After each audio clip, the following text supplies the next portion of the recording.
السلام علیکم عزیز طلباء، آج ہم جماعت اول کے اسلامیات پڑھیں گے۔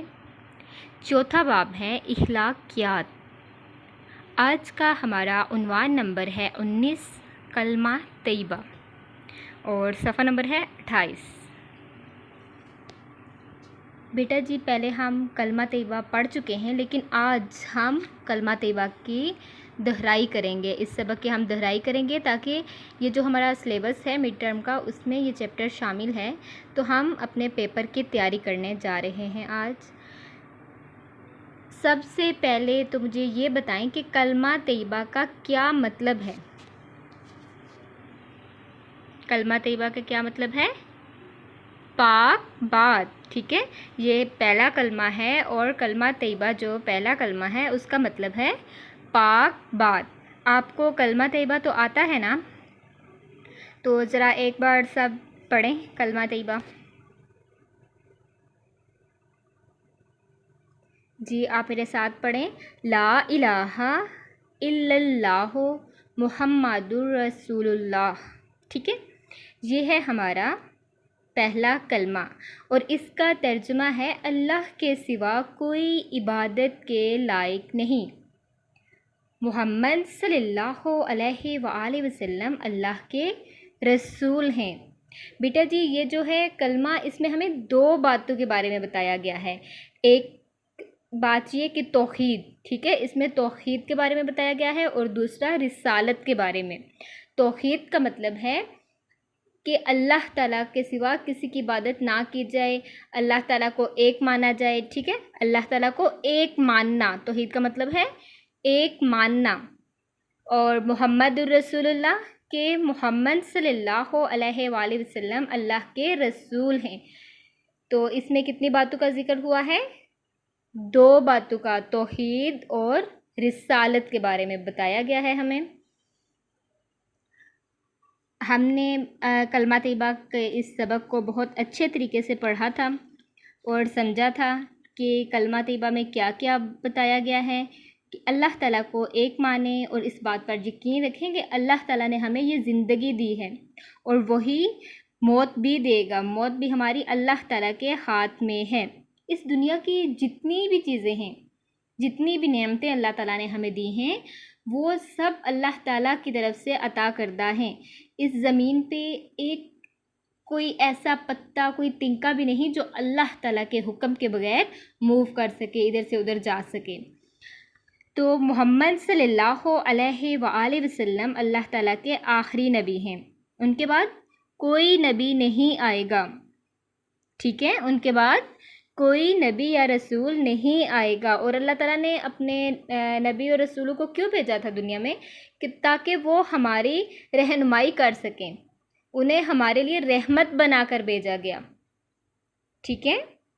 اور ہمیں پتہ ہونا چاہیے کہ جو شخص کلمہ طیبہ پڑھتا ہے، سچے دل سے اس بات پر ایمان رکھتا ہے، کلمہ طیبہ پر ایمان رکھتا ہے کہ اللہ ایک ہے، اللہ کے سوا کوئی عبادت کے لائق نہیں، اور محمد صلی اللہ علیہ وآلہ وسلم اللہ کے رسول ہیں، تو وہ کیا کہلاتا ہے؟ مسلمان۔ جو شخص کلمہ طیبہ پر یقین رکھتا ہے وہ مسلمان کہلاتا ہے۔ Very good. اب ہم چلتے ہیں اپنے مشقی سوالات کی طرف۔ سوالات کے جوابات آج ہم پڑھیں گے۔ سوال نمبر 1 ہے، کلمہ طیبہ کے کیا معنی ہیں؟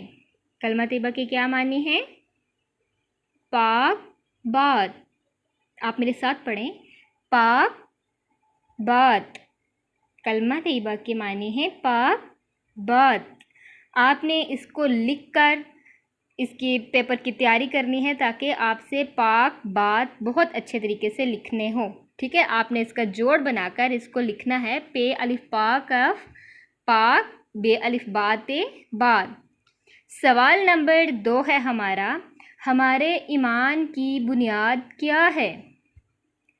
تو بیٹا جی جب ہم مسلمان ہوتے ہیں، جب یا پھر کوئی انسان جب مسلمان ہوتا ہے تو سب سے پہلے وہ کیا پڑھتا ہے؟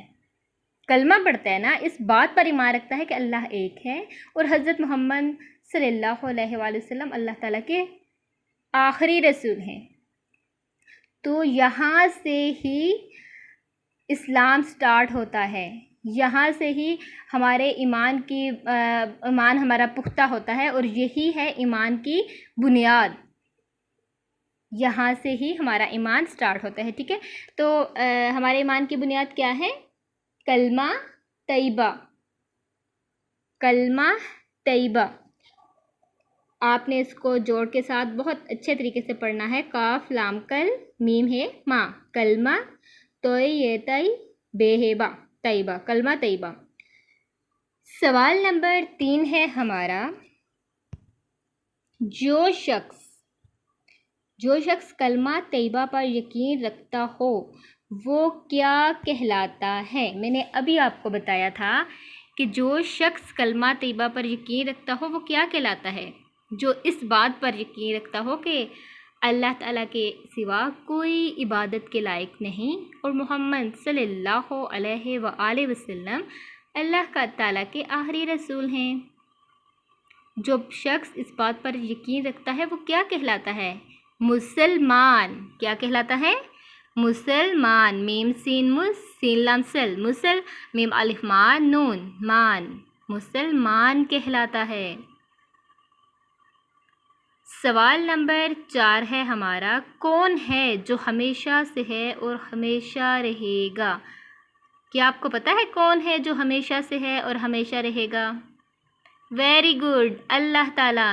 کیونکہ یہ دنیا جو ہے اس میں جتنی بھی چیزیں ہیں، انسان ہیں، حیوان ہیں، چرند پرند ہیں، اور جتنی بھی چیزیں ہیں، یہ پہاڑ اور جتنی اللہ تعالیٰ نے ہمیں نعمتیں دی ہیں، وہ سب ایک دن ختم ہو جائیں گی، اور یہ ہمیشہ سے ہیں بھی نہیں۔ اللہ تعالیٰ نے ان چیزوں کو پیدا کیا ہے۔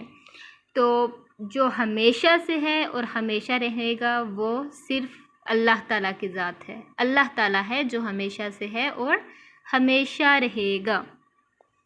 سوال نمبر 5 ہے ہمارا، کلمہ طیبہ کا ترجمہ لکھیے۔ تو کلمہ طیبہ کا ترجمہ ہے، اللہ کے سوا کوئی عبادت کے لائق نہیں، اللہ کے سوا کوئی عبادت کے لائق نہیں، اور حضرت محمد صلی اللہ علیہ وآلہ وسلم اللہ کے رسول ہیں، اور حضرت محمد صلی اللہ علیہ وآلہ وسلم اللہ کے رسول ہیں۔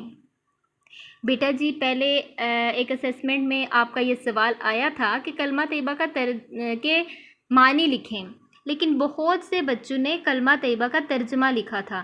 دیکھیں، اگر کلمہ طیبہ کا معنی ہم لکھیں گے تو وہ کتنا سا تھا، پاک بات، لیکن آپ نے سوال پر صحیح توجہ سے سوال کو نہیں پڑھا، سوال پر آپ نے توجہ نہیں دی، جس کی وجہ سے آپ نے پورا ترجمہ لکھا لیکن اس کے آپ کو مارکس نہیں ملے، صرف اور صرف سوال کو نہ سمجھنے کی وجہ سے آپ نے اتنا بڑا جواب لکھا لیکن اس کا ایک بھی آپ کو نمبر نہیں ملا۔ جب بھی آپ نے پیپر حل کرنا ہے، سب سے پہلے سوال کو بہت اچھے طریقے سے سمجھنا ہے، پڑھنا ہے، اور اس کے بعد جواب لکھنا سٹارٹ کرنا ہے۔ تو کلمہ طیبہ کے معنی کیا ہیں؟ پاک بات۔ کیا معنی ہے؟ پاک بات۔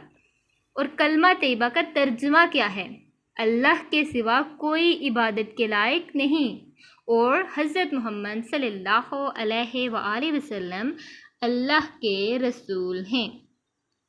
یہ تھا آج کا ہمارا سبق، جس کی ہم نے دہرائی کی، پیپر کی تیاری کی۔ گھر کا کام جو ہے وہ ہے، آپ نے اس سبق کی ایک بار پھر سے پڑھائی کرنی ہے، بہت اچھے طریقے سے پڑھائی کرنی ہے، اور سوالات کے جوابات آپ نے یاد کرنے ہیں، لکھنے بھی ہیں، پریکٹس کرنی ہے لکھنے کی، تاکہ کوئی بھی لفظ غلط نہ ہو۔ مجھے امید ہے جو کام میں آپ کو دے رہی ہوں آپ اس کو بہت اچھے طریقے سے مکمل کریں گے انشاءاللہ۔ شکریہ۔